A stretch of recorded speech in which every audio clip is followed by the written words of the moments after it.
আশেপাশের পুলিশ কর্তারাও এখন চিনছেন না বেনজিরকে। পুলিশ সদর দপ্তরের অন্তত 5টি কেনাকাটার খাত থেকে বিপুল অর্থ লোপাটে যেসব কর্মকর্তা সহযোগীর ভূমিকায় ছিলেন, তারাও বেনজিরকে ঘরের শত্রু বিভীষণ হিসেবে আখ্যা দিচ্ছেন। এবার তাদের ওপরও চোখ পড়েছে দুদকের। বেনজির পরিবারের সম্পদের তল্লাশির সঙ্গে ঘনিষ্ঠ হিসেবে পরিচিত কয়েকজন পুলিশ কর্মকর্তার নামেও সম্পত্তি কেনার তথ্য পেয়েছে দুদক। যদিও বেনজির আহমেদের দেশ ছাড়ার খবর জানেন না বলে দাবি করেছেন স্বরাষ্ট্রমন্ত্রী।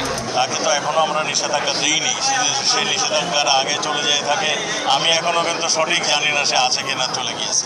যদি কেউ অন্যায় করে থাকেন, অন্যায়ভাবে ধন সম্পদ লুণ্ঠন কক্ষিগত করে থাকেন, আমাদের দেশে সেই অনুযায়ী তার বিধান রয়েছে বিচার, এবং সেই অনুযায়ী তার বিচার হবে। গত 23 মে বেনজির আহমেদ ও তার পরিবারের সদস্যদের নামে থাকা প্রায় 345 বিঘা জমি এবং 33টি ব্যাংক হিসাব জব্দের আদেশ দেওয়া হয়।